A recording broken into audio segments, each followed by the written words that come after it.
Vittorio Veneto, sommozzatori dei Vigili del Fuoco in azione nel Lago Morto sul Fadalto. Si cerca un giovane che si è tuffato davanti agli amici e non è più riemerso.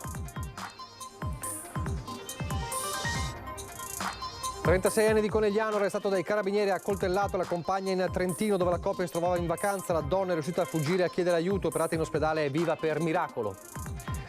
Migranti in arrivo nella Marca trevigiana, resta aperto il bando della prefettura alla ricerca di nuovi alloggi. Il sistema al momento ottiene la rassicurazione e mette a disposizione nuovi posti la cooperativa Ilal. Benzina alle stelle, la Guardia di Finanza intensifica i controlli mentre il Codacons deposita una denuncia in tutte le procure del Veneto, nel mirino ministeri e distributori, ma i gestori non ci stanno. Pensavo fosse un profumo, si è giustificato così il giovanissimo che ad Altivole 2 giorni fa ha scatenato il panico spruzzando spray urticante alla sagra, mandando 2 persone all'ospedale. È stato identificato dai carabinieri. Giovani violenti e spesso in giro armati, il disagio dei ragazzi non accenna a placarsi. Lo psicoterapeuta Casteller dopo il Covid dice richieste di aiuto aumentate del 500%. In arrivo in quest'ora in Veneto heat storm, la tempesta di caldo, allerta alta per la terza grande ondata di calore di quest'estate. Nella Marca domenica 36 gradi previsti con una percezione di oltre 40. Zero termico in quote in montagna, la Marmolada rischia la temperatura record.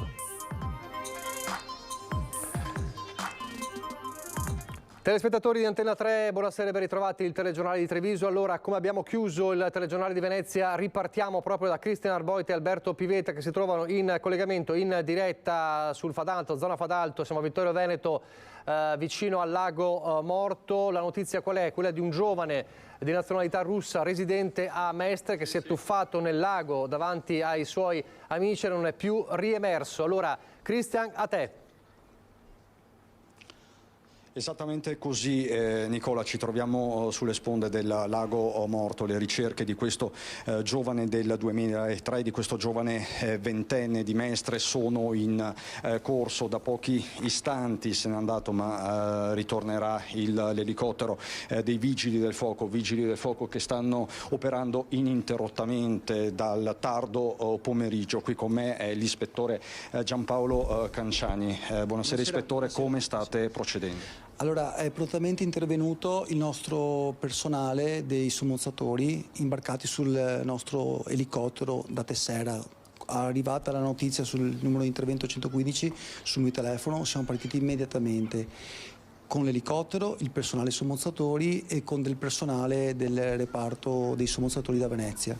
Attualmente ci sono, dove vede lì in fondo, forse le telecamere non inquadrano, un gommone con dei nostri operatori ad una profondità di circa 20 metri, 20-22 metri di profondità, su un punto stimato dove dei testimoni ci hanno detto che questa persona si è inabissata. E fra poco vi faremo sentire anche questi testimoni che sono lì. Parliamo degli amici, 3 amici, 2 ragazze e un ragazzo che si trovavano con questo giovane ventenne. Quindi state operando con i sommozzatori, prima c'era anche l'elicottero? Prima c'era l'elicottero, è stato il primo di intervenire. Hanno individuato questo punto stimato grazie a questi passanti.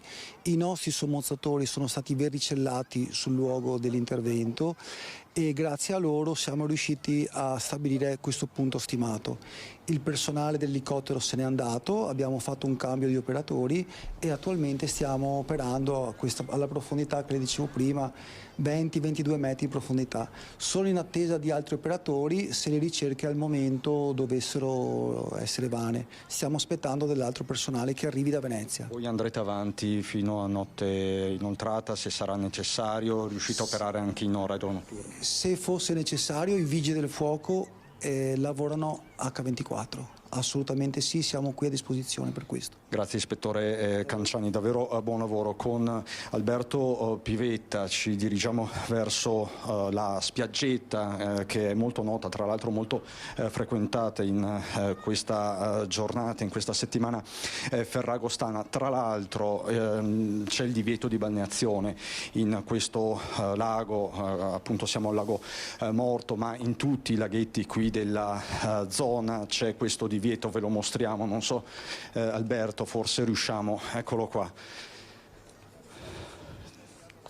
Non si può sostanzialmente, non è una zona balneabile, ci sono diversi divieti in giro. Ecco, gli amici che avete sentito prima nell'edizione di Venezia, stanno interloquendo con i carabinieri, sul posto ovviamente anche i carabinieri di Vittorio Veneto. Qui c'è anche Judith. Judith, scusa il disturbo, so che tu eri con il giovane che appunto adesso si sta cercando, ti sei anche gettata in acqua per tentare di salvarlo. Sì. L'ho visto che era in difficoltà perché lui era caduto dal questo coso gonfiabile. Ci provava già da 10 minuti a salire così, era stanco, non era colpa sua. Poi l'ultima volta, cioè, ha provato un'ultima volta, il gommone è andato via perché lo ha spinto e lui è caduto e lì vabbè ho detto che ci ho provato almeno, non so. Poi, questo a quanti metri dalla riva? Non so precisi, ma erano tipo 15, 20 tipo. Io ero già a 10, capito? Ero già arrivata a 10 metri, ma poi quando ho visto che ha affogato lì non potevo più fare niente. Quindi tu ti sei gettata, ti sei buttata, hai tentato il tutto per... Sì, beh, quando ti viene così l'adrenalina, non so. Poi quando ho visto che era già andato sott'acqua sono tornata indietro perché anch'io non ce la facevo più, ho bevuto acqua. È tutto. Perché siete venuti qua, era un giorno, dovevate trascorrere una giornata? Sì, molto tranquillo, non doveva succedere niente, eravamo lì tranquilli ad ascoltare musica. Niente è previsto. Poi lui era su questo gonfiabile, un materassino. Quindi. Sì, per colpa della corrente un po' è andato verso il fondo, ma vabbè, lì non era preoccupante perché comunque sarebbe tornato così con le mani, ma poi quando è caduto... Ma lui sa nuotare? Sì, sapeva nuotare, ma era stanco, sapeva nuotare. Quando era caduto provava a salire di nuovo perché non so, si sentiva magari più sicuro, anche perché non voleva lasciare il gonfiabile. Da quando lo conosci? Questo... Quasi 7 anni, tipo. Non so ultimamente molto su di lui, ma prima veniva in chiesa con me, basta. Come si chiama? Andrei. E quindi con Andrei e altri 2 amici oggi dovevate trascorrere solo un pomeriggio di spensieratezza? Sì, doveva essere molto tranquillo. Noi non abbiamo anche bevuto niente, proprio era tranquillo lì con la musica e basta, capito? Quindi non avevate bevuto, No. tu dici niente? No, io niente, neanche loro niente. Lui non so se ha bevuto prima, ma non credo. Non ho visto. Grazie Judith, grazie. Allora Nicola, hai sentito, questa è la testimonianza di Judith, la ragazza che era con lei. Qui appunto ci sono i carabinieri di Vittorio Veneto. Adesso non torno a disturbare i 2 giovani che avete sentito prima nel corso del telegiornale di Venezia. Stanno interloquendo con i carabinieri stanno anche così possiamo vedere Alberto, stanno visionando gli zaini di questi giovani, perché adesso ovviamente si deve un attimo capire, si deve ricostruire la dinamica di quanto è successo. Dimmi Nicola. Allora facciamo così, in attesa che i ragazzi riescano a liberarsi, così possiamo sentire anche gli altri 2 amici. Peraltro mi pare di capire che si sta cercando un corpo ormai. Sostanzialmente sai che in questi casi le speranze sono davvero ridotte al lumicino, parliamo di un lago comunque pericoloso come sono tutti i laghi anche artificiali, siamo nella zona del Fadalto tra l'Alpago, il lago di Santa Croce e le varie condotte, le varie centrali idroelettriche che insistono su Vittorio Veneto, quindi sono laghi che negli ultimi anni sono stati presi di mira, bersagliati dai turisti, dai visitatori, sono delle belle zone di relax, ma per l'appunto sono laghi pericolosi. Qui ti ripeto c'è il divieto appunto di balneazione, non è un lago praticabile, diciamo, comunque un lago dove si può godere della pace, si può guardare, si può ovviamente prendere il sole e come vedi ci sono anche tanti turisti, tanti curiosi che stanno ovviamente assistendo a queste operazioni di soccorso portate avanti ovviamente dai vigili del fuoco. Poco fa abbiamo sentito l'ispettore Canciani, vi ricordo. Con Alberto Pivetta rimaniamo qua sul posto, se vuoi possiamo sentirli anche subito. Sì, ok, allora gli amici se ce li hai si sono subito, liberati. poi ci ricolleghiamo comunque più tardi per avere altri aggiornamenti. Sì. Ragazzi, scusate, siamo ancora in diretta su Antenna 3, allora tu mi confermi la versione sostanzialmente? Sì, era sul materassino, è scivolato via e ha cercato di prendere il materassino, però non ce l'ha fatta e il materassino è andato verso la riva dall'altra parte e lui stava nuotando, però poi l'ho visto negare. Tu lo hai conosciuto oggi sostanzialmente? Io l'ho conosciuto solo oggi, sì, non lo conosco bene. Sì.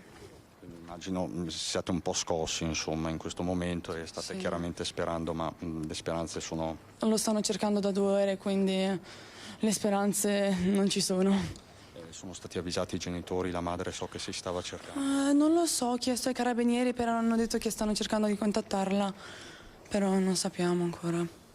Ecco, questo grazie davvero, questo Nicola il risvolto ovviamente, magari la mamma è al lavoro, magari chiaramente non è così facile. Al momento davvero ti restituisco la linea, cerchiamo con Alberto Pivetta di capirne un po' di più, ma mi sembra che il quadro sia drammaticamente in ogni caso, allora facciamo così. Chiaro, Nicola. In ogni caso ci riaggiorniamo fra 10 minuti circa, intanto andiamo avanti con il telegiornale per altri aggiornamenti. Dunque questo 20enne Andrei, cittadino russo che risiede a Mestre, che appunto si è tuffato, non è più riemerso, avete sentito anche le parole drammatiche della ragazza che era con lui e ci sono davvero purtroppo poche speranze di ritrovarlo in vita. Andiamo avanti, ci ricolleghiamo fra poco con Cristina Arboit e Alberto Pivetta. C'è la notizia di una tragedia sfiorata, di un femminicidio sfiorato, è accaduto in Trentino, una coppia in vacanza, una coppia trevigiana, c'è un 36enne adesso arrestato di Conegliano. Prima le grida che si fanno sempre più alte, poi l'urlo e quella lama conficcata nel fianco. In pochi istanti la violenza che squarcia una giornata di vacanza, una violenza che vede ancora una volta una donna come bersaglio. È un ferragosto di sangue quello consumatosi in un appartamento di Arco, località di villeggiatura in Trentino. In carcere ora c'è un 36enne di Conegliano. In ospedale, fortunatamente non in pericolo di vita, la compagna coetanea. Ricoverata in ospedale a Rovereto, operata nelle scorse ore. Se la caverà. Salvatasi per essere riuscita a chiedere aiuto allertando i carabinieri nella serata di martedì. Erano arrivati da qualche giorno nell'appartamento preso in affitto per la vacanza. Probabilmente tensioni già in atto, tutto questo è al vaglio degli investigatori della Procura di Rovereto che sta cercando di approfondire la dinamica dell'aggressione e i motivi della lite. Sta di fatto che il diverbio quel giorno degenera e il 36enne arriva a impugnare un coltello ferendo la donna al fianco. Momenti terribili nei quali, pur sanguinante, la compagna riesce a scappare e chiedere aiuto, facendo allertare i militari dell'Arma della stazione di Arco, che arrivano poco dopo bloccando l'uomo, mentre nella zona restano tutti sotto shock per la violenza. In una regione, il Trentino Alto Adige, già sconvolta dai femminicidi di Mara Fait, uccisa il 28 luglio a Noriglio, con un colpo di accetta in testa dal vicino di casa albanese, di Iris Setti, massacrata a pugni e sassate da un senza tetto nigeriano in un parco di Rovereto il 5 agosto, e di Selin Frey Mazzol, trucidata a coltellata dall'ex fidanzato turco sabato notte a Silandro. Una lunghissima scia di sangue che almeno stavolta nella tranquilla località di Arco non ha visto l'esito peggiore. Il tema dei migranti, continuano gli arrivi, insomma anche nella Marca nei prossimi 3 giorni previsti. Abbiamo visto Padova, raccontato l'arrivo dei primi 30 profughi a Padova nel telegiornale del Veneto e in diretta questa mattina. A Treviso resta aperto il bando della prefettura in cerca di nuovi alloggi. Il sistema al momento tiene la rassicurazione proprio della prefettura e intanto la cooperativa Ilal mette a disposizione nuovi posti.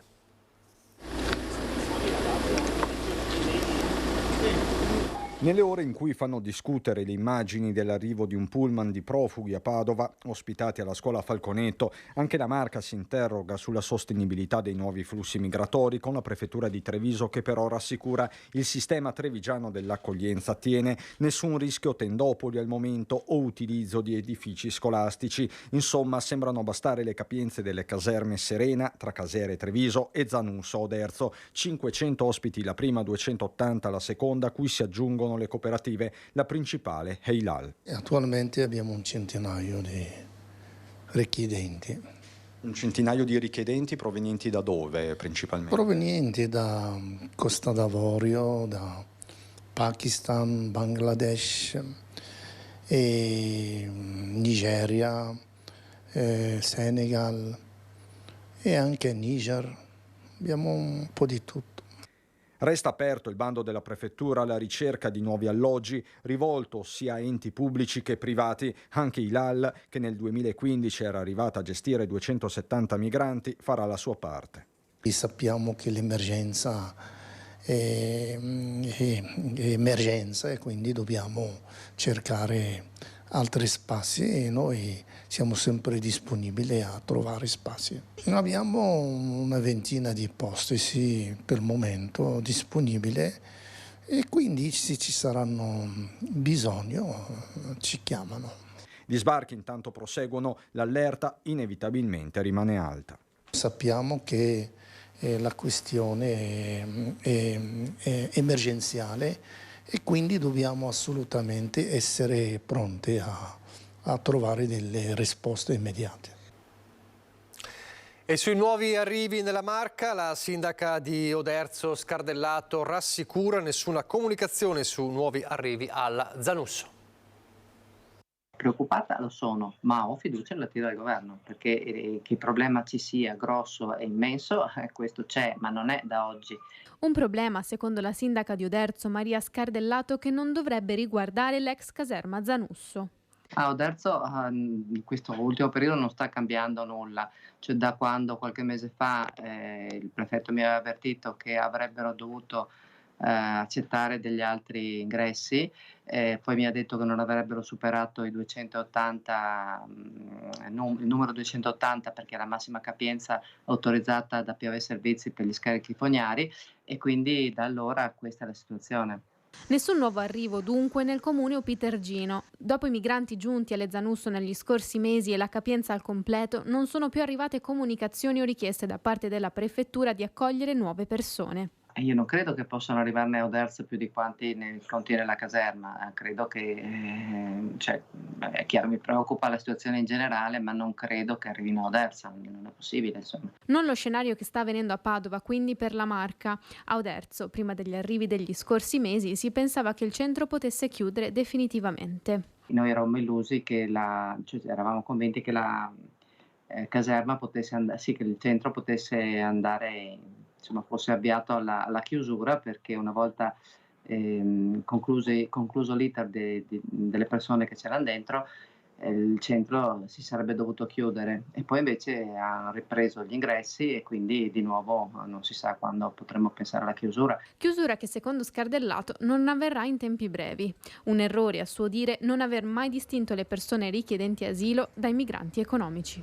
Cosa che non avviene in nessun Stato, in nessuna nazione, non vedo perché noi l'abbiamo invece accettata.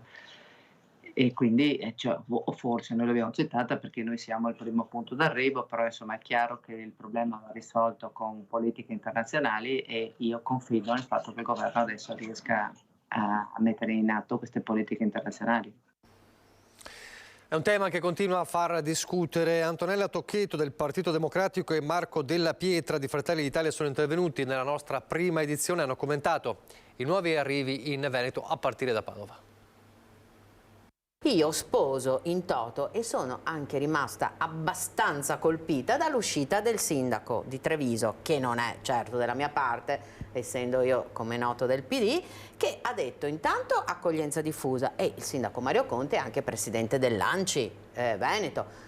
accoglienza diffusa, ha sposato la posizione di Giordani, che in questi giorni sta appunto accogliendo le persone, l'accoglienza diffusa dicendo non possono essere tutti a Treviso, dove c'è la caserma di Dossonna, o a Oderzo, dove c'è l'altra caserma che ospita, ma devono essere spalmati. Per cui chiudo facilmente dicendo: mi aspetto che il sindaco di Spresiano accolga almeno 20-30 immigrati. Se mi chiedeste hai una palestra per, vi direi assolutamente no, ma non perché io ce l'abbia in particolar modo con i migranti o con chi ha bisogno. Attenzione, perché anche lì si aprono varie parentesi, no? Ci sarebbe da vedere effettivamente chi è rifugiato o chi invece fa un po' più il furbo, diciamo, ma non è questo l'argomento. È chiaro che va gestita, è vero che sono aumentati, è vero anche che una volta c'era chi adesso parla di migranti ogni giorno che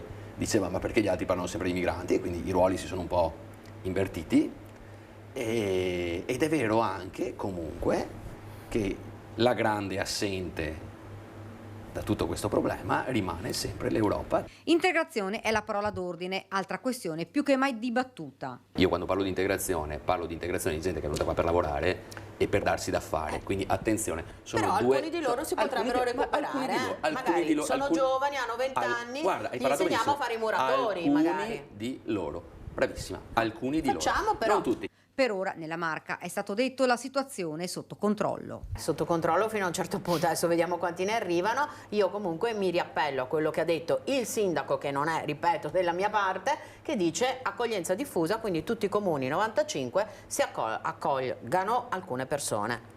Sindaco... compreso Spresiano. Sì. Io invece, anch'io mi accodo invece a quanto detto da Christian adesso, che il 27 agosto scade il bando per pubblici e privati, quindi invito anche Antonella a partecipare al bando come privata e magari a prenderne un paio a casa anche lei. Se oggi la prefettura chiamasse e dicesse a Spresiano vi prendete qualche richiesta asilo? Guarda, mi spiace perché abbiamo chiuso gli uffici da poco e quindi non trova nessuno, probabilmente non trova nessuno. È un no contro Mario Conte. Io non rispondo, ma io non devo nulla a nessuno, quindi non è un no contro Mario Conte, è un no oggettivo dato dal fatto che non ho disponibilità di spazio.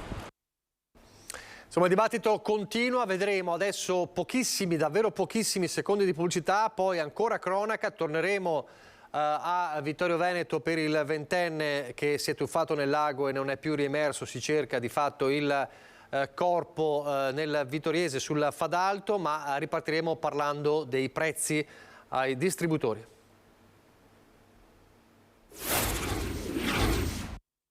I prezzi, la benzina, il carburante alle stelle. La Guardia di Finanza anche a Treviso intensifica i controlli, mentre il Codacons deposita una denuncia in tutte le procure del Veneto. Nel mirino di questo esposto c'è il Ministero, ma ci sono anche i distributori. I gestori però non ci stanno e dicono sono sempre le accise a fare la differenza. La gente che va a lavorare, diciamo che si trova un po' spiazzata certe volte. Quando si riesce è meglio spostarsi con comunque mezzi pubblici o comunque in bicicletta o a piedi. Sono rassegnato. L'umore davanti alle pompe di benzina resta nero e dopo 2 settimane di rincari costanti non potrebbe essere altrimenti. Evoluzioni sulle quali vigila la Guardia di Finanza con le stesse fiamme gialle trevigiane che hanno intensificato i controlli sul fronte della trasparenza dei prezzi, anche se i bilanci ufficiali con le eventuali irregolarità riscontrate si faranno a fine mese. A infiammare il clima già rovente il Codacons, che in tutte le procure venete ha presentato una denuncia contro il Ministero dell'Economia per appropriazione indebita e speculazione d'aggiotaggio, con diffida a congelare gli oltre 2 miliardi di euro di accise incamerati nell'ultima settimana. Una vergogna che lo Stato faccia cassa coi rincari, attaccano i consumatori. Nel mirino anche quei grossisti e distributori che stanno speculando, ma gli addetti del settore non ci stanno. Ci sentiamo ancora bersagli perché non capiamo perché continuano a controllare solo i gestori, mentre dovrebbero controllare anche molte altre cose. Però possiamo dire che da quel che mi risulta i controlli alla fine, tutte queste irregolarità sono irregolarità che non toccano minimamente né la concorrenza né i prezzi né altro. Su 100 euro di acquisto di carburante fatto da noi in Italia, il gestore normalmente ha un guadagno lordo, mi raccomando lordo, di 2 euro. Anzi, dai dati di Artigianato Trevigiano emerge come nella Marca il gasolio costi mediamente 5 millesimi di euro in meno rispetto alla media nazionale, 9 per la benzina. Il problema semmai è un altro ed è sempre lo stesso. I prezzi sono alti, sappiamo tutti che è per merito delle accise, merito per modo di dire. Se noi guardiamo i dati europei, l'Italia è da anni che il prezzo netto delle tasse è inferiore a Germania, Austria, Francia. Oggi come oggi il prezzo in Italia netto delle tasse è 5 centesimi meno di quello in Germania. Quindi non è che siamo evasori, speculatori o altro, semplicemente applichiamo la legge del mercato. Mercato o no, i consumatori escogitano vie alternative più o meno percorribili. L'unica cosa secondo me è comprare una macchina GPL e andare a gas. Non a metano perché hanno aumentato anche il metano, quindi andare a gas. Oppure andare a vivere a Livigno, dove costa metà. C'è una notizia di cronaca dell'ultima ora che riguarda Treviso. Fra poco, vi ricordo, torneremo da Christian Arboit sulla zona del Fadalto per il 20enne che non si trova più, non è più riemerso dopo essersi tuffato nel lago. Abbiamo raccontato in apertura, sentendo anche le testimonianze dei suoi amici. Dicevamo una notizia di apertura di un 35enne extracomunitario straniero morto in via Roma a Treviso, zona insomma calda di Treviso.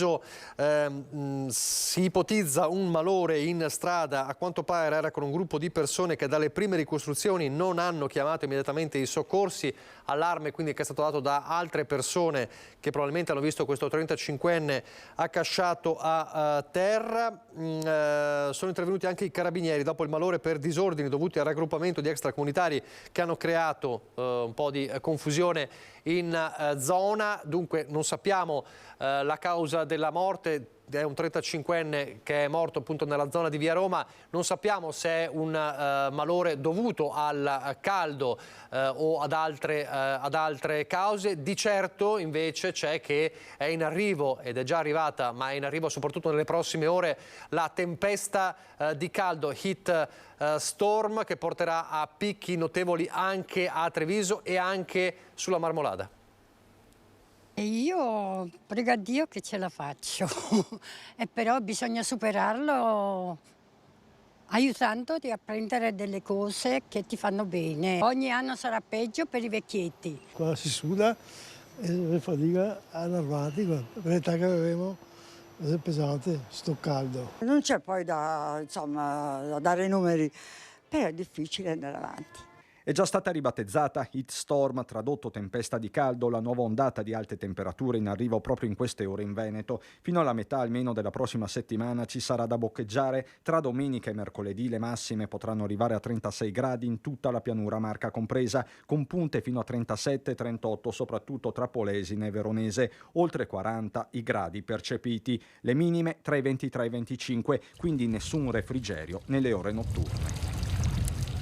Il caldo intenso si farà sentire anche in quota, lo zero termico a Ferragosto attorno ai 4.000 metri salirà a 5.000, un'anomalia termica per la stagione come evidenziato dall'ultimo bollettino ARPAV che parla espressamente di terza ondata di calore per quest'estate 2023 con 6-8 gradi sopra la media del periodo. A Cortina d'Ampezzo la colonnina di mercurio potrebbe toccare i 30 gradi, sotto stress termico anche la Marmolada, in vetta valori massimi prossimi ai 15 gradi, una situazione molto delicata per lo stato di salute del ghiacciaio, dicono gli esperti. Il giorno della tragedia, nel luglio 2022, si toccarono i 12 a quota 3.343, i disagi maggiori per le fasce più fragili, ma anche per chi lavora. Lavoro in azienda che fa armamenti ferroviari.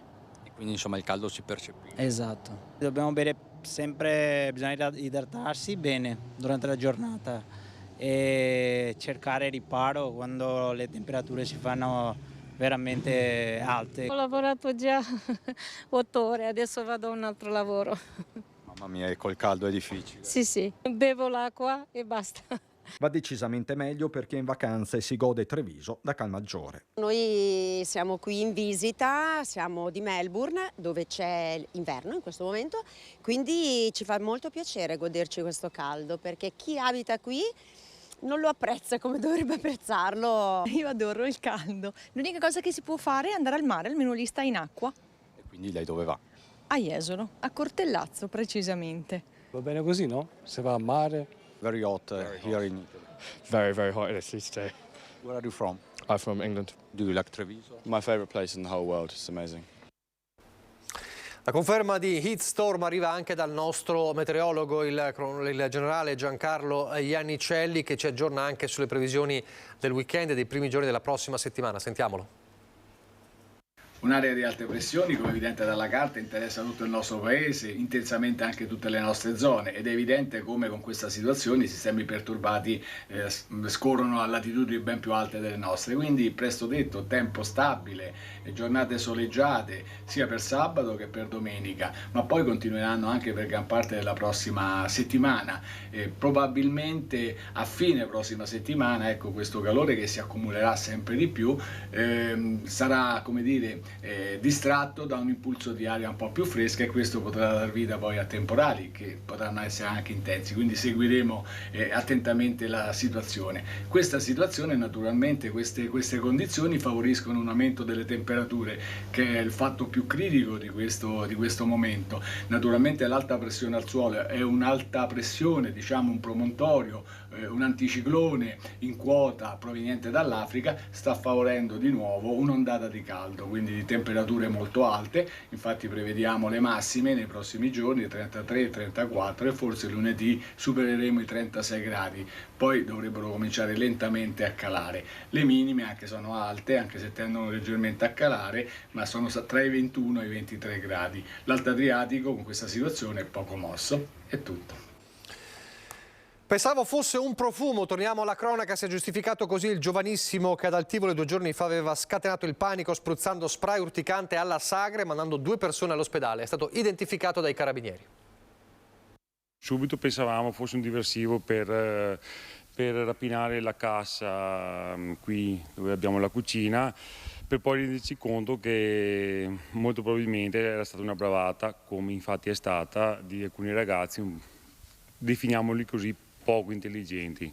Da poco maggiorenne. È un ragazzo residente nella Castellana che la sera del 16 agosto ha spruzzato dello spray urticante nel bel mezzo della Sagra di Altivole, manifestazione storica nel comune che ogni anno accoglie migliaia di persone. Dalle prime ricostruzioni dei carabinieri, il giovane alla Sagra insieme a un gruppetto di coetanei avrebbe preso dalla borsetta di un'amica la boccetta di spray urticante pensando fosse di profumo, spruzzando poi il contenuto poco distante, colpendo un altro ragazzo minorenne.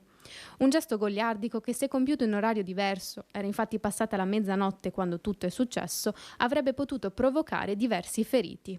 La maggior parte delle persone erano andate via e fortunatamente abbiamo come comitato cercato in modo di sostenere le persone con dell'acqua e con l'ambulanza. Chi aveva bisogno ha potuto avere il supporto dell'ambulanza, e la situazione insomma è rientrata sul giro di 20 minuti. Dal comitato organizzativo la reticenza a parlare della vicenda. In tanti anni un fatto del genere non si era mai verificato, fanno sapere. Ci dispiace che a causa di una bravata si sia fatta cattiva luce su quello che è l'evento dell'anno qui ad Altivole e che vede lo sforzo da parte di tutti perché sia un posto di festa per giovani e meno giovani in sicurezza. Il 18enne, ora identificato, potrebbe finire nei guai se scattasse la denuncia delle persone colpite dal suo gesto assurdo. Mi auguro per il giovane, perché credo sia stato un giovane, non ci siano conseguenze a livello anche di penali o quant'altro. Mi auguro per lui, perché forse la bravata è stata effettivamente una bravata, e detto questo spero che la gente capisca che il comitato qui non ha responsabilità, anzi ci ha fatto forse solo un po' un danno. Speriamo il discorso finisca qui. Disagio dei ragazzi, e spesso giovani, lo abbiamo raccontato tante volte purtroppo, violenti e anche armati. L'allarme dello psicoterapeuta Casteller nella nostra prima edizione. Finito il periodo dell'allarmismo pandemico e del Covid, l'aumento è stato almeno del 500%. Di ragazzini che... Di ragazzini, di minorenni o comunque ventenni che chiedono, famiglie che chiedono assolutamente. È per quello che dicevo che siamo in una condizione di emergenza. Una crescita esponenziale di ragazzi dai 14 ai 21 anni in grave difficoltà, costretti a rivolgersi a specialisti. Il fenomeno delle baby gang, dei giovanissimi che girano portando in tasca armi bianche, è sempre più preoccupante. Sono sconnessi dalla realtà. Vivono forme di dissociazione di personalità. Le famiglie, spiega il professionista, possono fare molto, ma ci vuole un cambio di marcia a livello culturale. Questa non è più solo una situazione di difficoltà, ma per molti giovani sta diventando una patologia. Le cause le dobbiamo purtroppo ancora una volta ricercare principalmente in quella esperienza che è stata fatta durante la pandemia. Sono stati troppo nei social, oggi continuano a vivere in quelle realtà lì, e lì il processo è quello primordiale degli esseri umani, che è l'imitazione. L'uomo apprende attraverso l'imitazione, li imitano e nella realtà non riescono a distinguere. Il coltello, l'arma bianca, rappresenta forse l'arma più facile da procurarsi e in qualche modo gli dà una sorta di appartenenza al gruppo e di sicurezza. Questi giovani, secondo Casteller, nascondono un'estrema fragilità e pensano di poter compensare tutto questo con l'uso della forza. L'appello alle famiglie. Il segnale forte che va dato è: se voi vedete segnali di isolamento del vostro figlio, quindi il perseverare per ore sui social e sullo smartphone, tanto da non apprezzare la relazione con gli amici, che è essenziale nella fase adolescenziale per costruire la propria personalità, quello è il primo campanello d'allarme. Da lì a passare ad aggregarsi poi nella realtà in gruppi e per appartenere a quei gruppi agire con azioni forti è molto molto ravvicinato il passaggio. Una curiosità, una notizia di cronaca curiosa: esce dal parcheggio dell'outlet di Noventa di Piave ed urta un'auto, ma invece di fermarsi fugge. Identificato questo furbetto grazie alle telecamere di videosorveglianza del centro commerciale. Dovrà risarcire il 42enne di Zero Branco, proprietario della vettura danneggiata. Aveva deciso di trascorrere qualche ora all'outlet di Noventa di Piave, ma quando un camionista 42enne residente a Zero Branco è tornato alla macchina parcheggiata nel piazzale, si è trovato l'amara sorpresa. L'auto danneggiata, la fiancata sinistra aveva evidenti graffi e botte, ma nessuno aveva lasciato un biglietto con le proprie generalità per procedere eventualmente con la constatazione amichevole. Il responsabile, che pensava di averla fatta franca, è stato però incastrato dalle telecamere di videosorveglianza del centro commerciale. L'automobilista, un 29enne di Eraclea, si vede nelle immagini uscire dal parcheggio e urtare la macchina accanto, poi senza esitazione premere sull'acceleratore e allontanarsi. Ora dovrà risarcire i danni al 42enne. Torniamo nella zona del Fadalto, torniamo sulle sponde del lago Morto nel Vittoriese. Si cerca il corpo di un ventenne, il ventenne Andrei di Mestre, cittadino russo di Mestre, che si è tuffato nel lago e non è più riemerso. Torniamo da Cristian Arboita e Alberto Pivetta. Sì Nicola, lo vedi inquadrato da Alberto Pivetta, il gommone dei sommozzatori che stanno operando in questo specchio d'acqua ma che ha delle profondità, delle forti profondità, parliamo di circa 20 metri, stanno scandagliando metro per metro i vigili del fuoco perché il corpo di Andrei, questo è il nome del ragazzo mestrino, potrebbe essere stato trascinato per decine e decine di metri. L'area quindi è molto estesa, l'area delle ricerche molto complicate. L'ispettore Canciani prima appunto ci ha parlato di operazioni molto complicate che con ogni probabilità andranno avanti per tutta la serata e, se sarà necessario, anche per la notte. Sono ancora qua, se non sbaglio, stanno interloquendo con i carabinieri di Vittorio Veneto, che stanno operando ovviamente accanto ai vigili del fuoco. Gli amici di Andrei che prima avete sentito, abbiamo intervistato in particolare la giovane Judith, che ha tentato anche di salvare Andrei, di gettarsi nelle acque molto fredde del lago Morto, acque nelle quali vige il divieto di balneazione e ci sono anche diversi residenti qui di Nove di Vittorio Veneto che, allertati da questa macchina dei soccorsi, si sono precipitati qui in zona per capire che cosa è successo. Signora, buonasera, siamo su Antenna 3. Lei ha sentito i vigili del fuoco prima passare? Sì, ho sentito l'elicottero, quello del suo, veramente. Ecco, stavo un po' più in fuori là, ecco, e poi sono venuta dentro a vedere perché mia sorella mi ha detto che è successa una disgrazia, sono venuta a vedere, insomma. Senta, questo lago è molto frequentato da visitatori, turisti, però non è balneabile. Oh, quello non lo so. Per noi da piccoli il bagno se lo faceva sempre, ecco. Però adesso non lo so, il pericolo c'è sempre. Perché non è che sia pericoloso il lago, però bisogna avere anche un po' di accortezza, stare attenti dove si va, cosa si fa. L'acqua è molto fredda. L'acqua è molto fredda, questo sì, l'acqua è molto fredda. Tutti i laghetti che sono presenti qui lungo l'asta, lungo il Sì, penso di sì, ma questa veramente è molto fredda.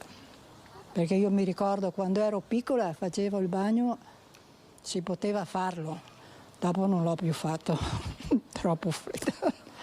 Grazie signora, grazie, ovviamente sono momenti di apprensione anche per la comunità di Nove. Grazie, buonasera signora. Ecco Nicola, chiaramente c'è meno gente di prima, tanti turisti, capita la situazione, se ne sono andati e stanno lasciando chiaramente liberi i vigili del fuoco, il nucleo sommozzatori liberi di operare su queste sponde, in queste acque.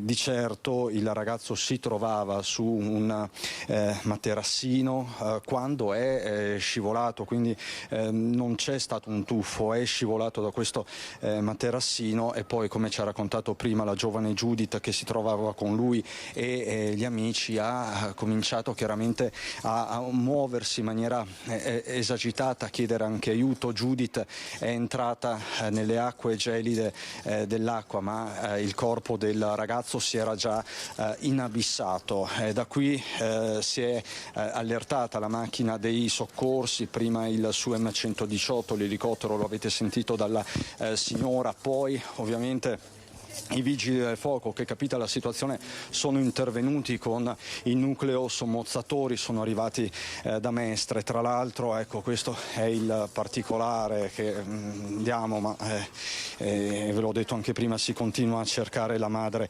del giovane e quindi non ce la sentiamo di darvi altre indicazioni, nomi, foto, perché sarebbe assolutamente indelicato da parte nostra. Certo, dobbiamo raccontarvi una tragedia enorme, il corpo non si trova e le speranze sono ovviamente ridotte al lumicino. Signori, buonasera, siamo in diretta su Antenna 3. Buonasera, scusate, voi avete visto qualcosa? Io ho visto semplicemente l'ambulanza che è arrivata e tanta gente che comunque era molto molto agitata e non sapevano dove portare soccorso, perché qui a riva non c'era nessuno. Quindi evidentemente era proprio dall'altra parte del lago e lì poi sono partiti subito i soccorsi, però insomma si è capito che era vano perché erano trascorse un bel po' di tempo. Ma voi avete visto qualcosa, il ragazzo o no? No, il ragazzo no, assolutamente nulla, no. Quindi quando voi avete capito la situazione, la concitazione, il ragazzo probabilmente si era già inabissato. Esatto, è stato quello, sì, che abbiamo pensato. Cioè i soccorsi sono arrivati, sono stati anche molto repentini, però il tempo era trascorso parecchio e quindi i tentativi erano vani, purtroppo. Grazie signora per questa sua testimonianza. Ovviamente Nicola dobbiamo usare il condizionale, le ricerche sono in corso, però chiaramente la speranza è sempre quella di riuscire a trovarlo vivo. Poche speranze per davvero. Però ci sono poche speranze e da qui in avanti insomma, come dicevi tu, sarà da adesso in poi una lunga attesa insomma, per cercare di capire cosa potranno trovare i vigili del fuoco. Allora, se non hai altri aggiornamenti, proseguo con il telegiornale, c'è la pagina del Belluno fra pochissimo Ecco, chiedici la linea soltanto. Allora, un attimo sì. Nicola. Vai. Ecco, adesso stanno arrivando a Riva.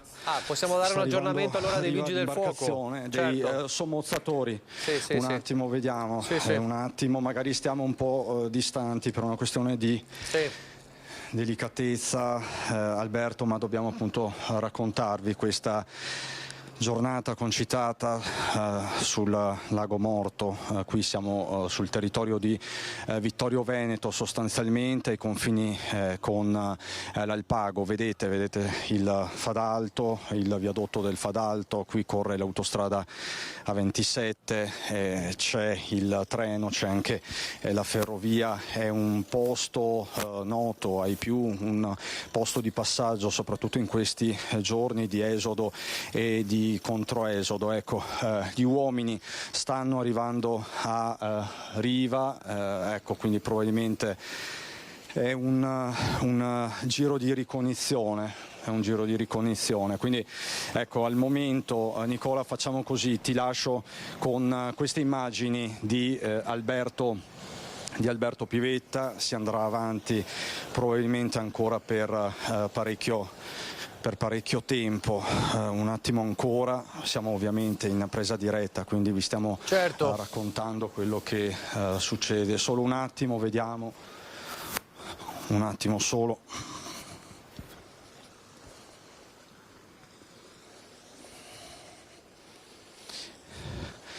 Probabilmente un briefing a Riva con gli operatori del soccorso, con il nucleo sommozzatori, te lo ripeto, lo ricordo, intervenuti da Mestre.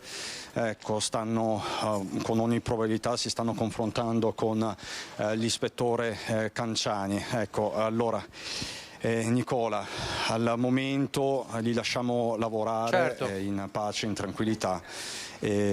In caso ti richiederò la linea. Ecco, se ci sono novità ci richiedi sicuramente la linea. Grazie davvero a Cristian Arboit e anche ad Alberto Pivetta. Noi cambiamo decisamente argomento. Entrano nel vivo le celebrazioni per il ritorno delle spoglie mortali di Papa Sarto, Papa Pio X nella sua terra. Lunedì ci sarà anche una messa solenne e una processione.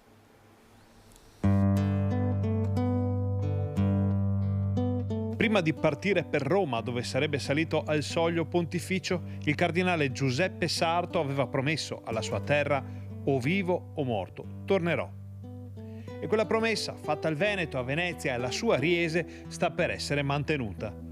Dal 6 al 15 di ottobre sarà celebrata la Peregrinatio Corporis, che porterà appunto le spoglie mortali di Papa Pio X nel luogo che gli ha dato i natali e che oggi porta il suo nome. Domenica intanto si ricorderà l'anniversario della morte di Papa Sarto, avvenuta 109 anni fa. E il giorno dopo, a Riese, ci sarà una solenne processione che si innesta nelle celebrazioni fra ristrutturazioni di casa natale e museo, piste ciclabili e un tour virtuale. La macchina organizzativa è pronta e ha il motore ben caldo e fioccano già le prenotazioni, tanto che i promotori delle iniziative si aspettano la presenza di centinaia di migliaia di pellegrini. Un evento che porterà un sicuro indotto anche nelle zone limitrofe, da Bassano a Cittadella, da Castelfranco a Possagno. La Peregrinatio di ottobre sarà comunque preceduta da un programma di eventi religiosi e culturali che saranno pianificati dalla Fondazione Giuseppe Sarto con la Diocesi di Treviso, il Comune di Riese Pio X e altri enti. Adesso andiamo nel Bellunese.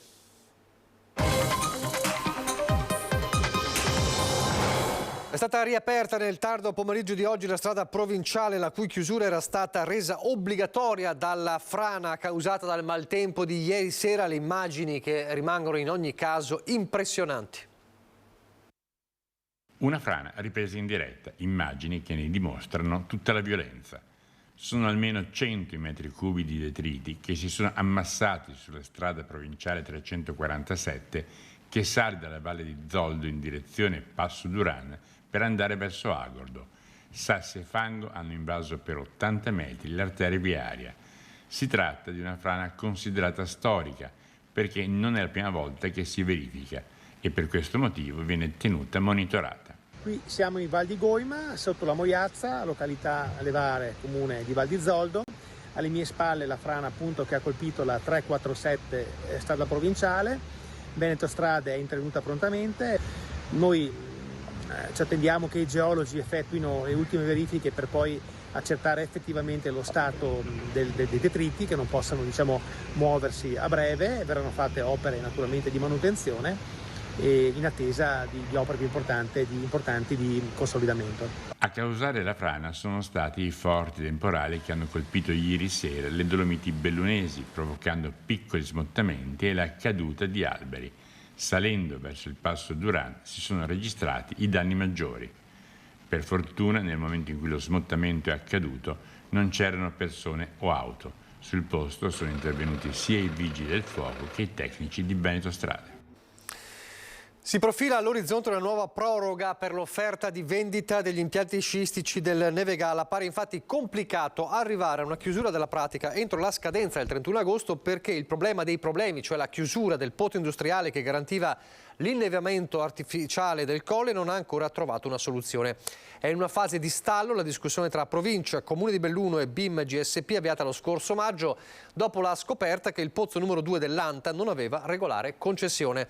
Stando così le cose è difficile anche solo immaginare che possa andare avanti l'impegno di investimento milionario della società Nevegal 365 che vorrebbe smantellare e acquistare impianti di risalita nuovi di zecca. C'è attesa perciò per le comunicazioni che il sindaco di Belluno ha annunciato darà il Consiglio Comunale del 28 di agosto. In quella sede dovranno essere date risposte anche ai consiglieri del gruppo Insieme per Belluno Bene Comune che sulla questione hanno presentato una interrogazione. E poi ci sono i sindacati di categoria che sono sul piede di guerra alla notizia di un intervento diretto dei soci di Dolomiti Bus per finanziare Investi Scuola 2023-2024 con l'utilizzo di riserve e dell'utile del bilancio aziendale. Il caso Investi Scuola rischia di trasformarsi in una guerra fra poveri mentre politica e istituzioni locali e regionali fanno a gara ad appuntarsi medaglie al petto. La notizia che l'agevolazione per gli studenti delle terre alte per il prossimo anno scolastico sarà garantita dalle riserve e dall'utile del bilancio di Dolomiti Bus ha mandato su tutte le furie i sindacati di categoria CGL, CISL, UIL e CISAL che da anni chiedono soluzioni strutturali per gli autisti dell'azienda di trasporto pubblico bellunese. Condizioni economiche con una retribuzione tra le più basse in Veneto e che non garantisce il disagio che provano gli autisti e condizioni lavorativi con turni che si allungano. Continuare a garantire un servizio di trasporto che permetta a tutti gli studenti di poter usufruire del mezzo pubblico per recarsi a scuola senza che questo rappresenti un salasso per le famiglie è la premessa, senza se e senza ma, dei sindacati. Ma occorre sedersi a un tavolo e scoprire le carte una volta per tutte. Per garantire il servizio nell'ultimo anno scolastico tutto il personale di Dolomiti Bus ha lavorato in emergenza a fronte del drastico calo del numero degli autisti così come degli impiegati, dei meccanici, passando da più di 180 a meno di 120 in pochi anni. Noi chiediamo a Dolomiti Bus da tempo di intraprendere un confronto serrato con noi. Ci viene risposto che è in ballo la sostenibilità del bilancio. Leggiamo dai giornali che con il bilancio si possono fare altre operazioni che dovrebbero legittime, corrette e giuste, avere delle risorse adeguate e risorse sostanziali. Dunque, spiegano i sindacati, i fondi ci sono e c'erano anche prima, quando l'azienda diceva che prima degli aumenti al personale bisognava pensare a pagare oneri, tributi e le garanzie per i mutui. Ci ritroveremo nella condizione per cui si agevolano giustamente gli utenti per un servizio che dovrebbe essere garantito e senza gli autisti sufficienti a coprirlo, afferma la segretaria di FILT CGL Belluno. Da parte nostra abbiamo comunque intenzione di riaprire le procedure e lo stato di agitazione tra i lavoratori e tra i colleghi per far capire che il tema va oltre il 1° settembre, è un tema che non può più essere rinviato. È tutto per questa edizione, vi lascio al meteo, non ci sono aggiornamenti dalla Vittoriese, dal Fadalto. Vi ricordo la notizia con cui abbiamo aperto, ci siamo collegati più volte con Cristian Arboit, un 20enne di Mestre disperso nelle acque del Lago Morto sul Fadalto dopo essere scivolato, caduto dal materassino gonfiabile sul quale si trovava proprio sul lago di fronte agli amici. Un'amica che abbiamo intervistato ha cercato di soccorrerlo ma il ragazzo è scomparso nel lago, ci sono le ricerche in corso. Vi lascio al meteo.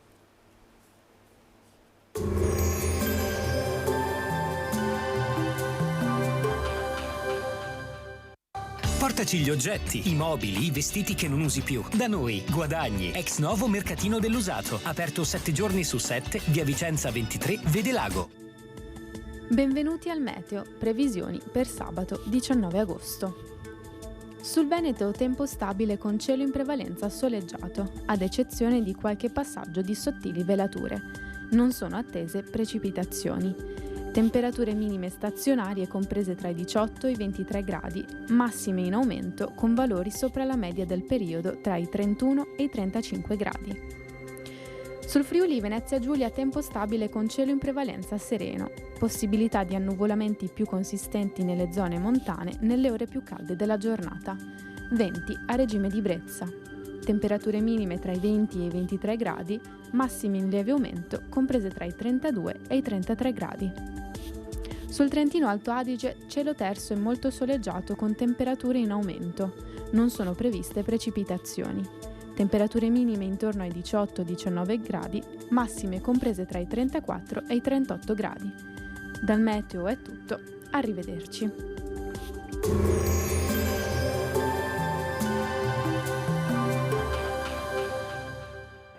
Portaci gli oggetti, i mobili, i vestiti che non usi più. Da noi, guadagni. Ex Novo Mercatino dell'Usato. Aperto 7 giorni su 7, via Vicenza 23, Vede Lago.